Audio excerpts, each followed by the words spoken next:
حسد اور رشک،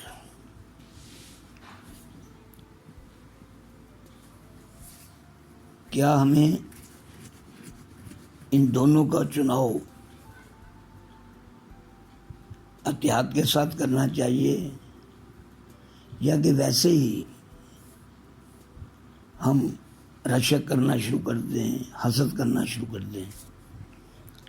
تو میں سمجھتا ہوں جب تک ہم بنیادی طور پر یہ سمجھ نہیں پاتے کہ حسد کیا ہے، رشک کیا ہے، ہم یہ چناؤ کیسے کر سکتے ہیں؟ اگر کہا جائے کہ ہمیں حسد کرنا چاہیے، تو پھر کیا ہمیں حسد کا پتہ ہے کہ حسد کیا ہوتا ہے؟ اگر یہ کہا جائے کہ حسد نہیں کرنا چاہیے تو کیوں نہیں کرنا چاہیے؟ پہلے میں معلوم ہونا چاہیے، پہلے ہمارے علم میں یہ بات ہونی چاہیے کہ رشک کیا ہے اور حسد کیا ہے۔ رشک ایک اچھا مادہ ہے اور حسد ایک برا مادہ ہے، دونوں ایک سے تو نہیں ہیں، تو دونوں کا سمجھنا بھی ہمارے لیے ضروری ہے۔ حسد یہ ہے کہ کسی کو کوئی چیز مل جائے، پیسہ مل جائے، کامیابی مل جائے، یا کسی کا کوئی کام ہو جائے تو اس سے آپ میں ایک جلن پیدا ہو جائے کہ اس کا یہ کام کیوں ہو گیا ہے، اس کا یہ مسئلہ کیوں حل ہو گیا ہے، یہ پاس کیوں ہو گیا ہے، یہ مقدمہ کیوں جیت گیا ہے، وغیرہ وغیرہ۔ جب بھی کسی کو کسی معاملے میں کوئی خوشی ملے اس انداز کی کہ اس کا کوئی مسئلہ حل ہو جائے، تو کوئی دوسرا اس سے جلنا شروع ہو جائے کہ اس کا یہ کام کیسے ہو گیا، میرا تو ہوا نہیں ہے، بھئی میرا بچہ تو فیل ہو گیا، اس کا بچہ فرسٹ ڈویژن میں پاس ہو گیا، میرا معاملہ حل نہیں ہوا، اس کا معاملہ حل ہو گیا۔ تو یہ جو جلن کا مادہ ہے، کسی کو فائدہ پہنچنے سے، کسی کا کام ہونے سے، یہ حسد کہلاتا ہے۔ کہ کسی کا کام اگر ہوا ہے، اس کام کے نسبت سے کسی کو خوشی نصیب ہوئی ہے، اس کا کام یہ ہوا تو وہ خوش ہو گیا، آپ کو اس سے کیا پرابلم ہے؟ کیا آپ پازیٹیو ایٹیٹیوڈ کے ساتھ نہیں ہیں؟ اگر آپ کا پازیٹیو ایٹیٹیوڈ ہے تو پھر اگر کسی کا کام ہوا ہے تو آپ کے وجود کی کیمسٹری کو کیا پرابلم پڑ گئی؟ آپ کے وجود کی کیمسٹری ڈس ارینج کیوں نہ شروع ہو گئی؟ یہ پازیٹیوٹی نہیں ہوتی، یہ نیگیٹیوٹی ہوتی ہے، اور نیگیٹیوٹی کی بھی انتہائی گھٹیا شکل ہے۔ بھئی نیگیٹیوٹی تو یہ ہے کہ آپ کو نقصان پہنچے، لیکن آپ اس سے نہیں جل رہے کہ آپ کو نقصان پہنچا ہے۔ کسی کے فائدے سے جلنا، یہ تو نیگیٹیوٹی کی بھی انتہائی غلیظ شکل ہے۔ فائدہ کسی کا ہوا، خوشی کسی کو ہوئی، معاملہ کسی کا حل ہوا، جلن آپ کو شروع ہو گئی، تکلیف آپ کو شروع ہو گئی۔ بھئی آپ کا کوئی مسئلہ تو ہے نہیں، تو آپ کی تکلیف کا بنیادی مقصد کیا ہے؟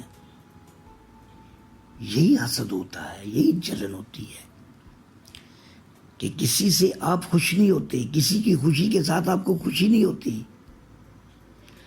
یہ کتنی ہی عجیب سی بات ہے کہ آپ کی خوشی اس میں ہے کہ کسی کا کام نہ ہو، آپ کی خوشی اس میں ہے کہ کوئی خوش نہ ہو، آپ کی خوشی اس میں ہے کہ کسی کا کام خراب کا خراب رہے۔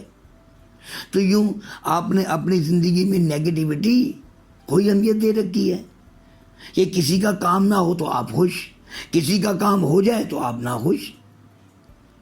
تو اس لیے ہمیں حسد کو سمجھنا چاہیے، اور اس کی بجائے ہمیں رشک کی طرف توجہ دینی چاہیے۔ رشک ایک پازیٹیو بات ہے، رشک میں پازیٹیوٹی پائی جاتی ہے کہ کسی کا کام ہوا، آپ خوش ہوئے، اور اس کے ساتھ یہ بھی اپنے آپ سے مخاطب ہوئے کہ چلو اس کا کام ہو گیا، بڑی مجھے خوشی ہے، میرا کام بھی ایسے ہی ہو جائے. تو یہ تو پازیٹیوٹی ہے. آپ نے کسی کے لیے پازیٹیوٹی لی کہ اس کا کام ہو جائے تو آپ کو خوشی ہوگی، اس کا کام ہو گیا. اب پازیٹیوٹی کو آپ اپنی طرف لوٹا رہے ہیں کہ میرا بھی کام ایسے ہی ہو جائے، تو بڑی خوشی کی بات ہے. یہ رشک ہوا.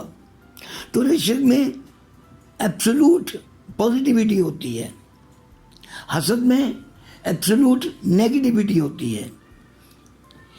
اس پازیٹیوٹی میں جو رشک میں ہے، کسی کا فائدہ ہوتا ہے آپ اپنے فائدے کی بات کرتے ہیں. حسد میں نیگیٹیوٹی ہے، کسی کا کام نہیں ہوتا تو آپ خوش ہو جاتے ہیں، اپنے لیے آپ کا کام ہوا ہی نہیں ہے.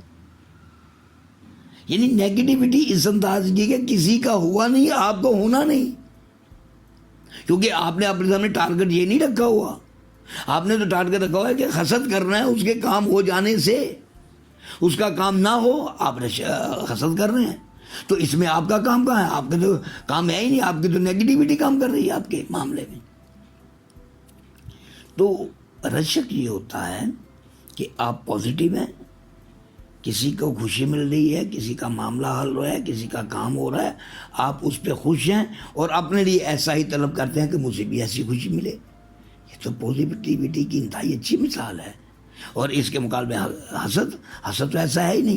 حسد تو کسی سے منسلک ہے، بس اسے خوشی نہ ملے. آپ کہاں ہیں، اسے کوئی غرض نہیں کسی کو. آپ کا کام ہو رہا ہے یا نہ ہو رہا ہے، اسے کسی کو کوئی غرض نہیں ہے.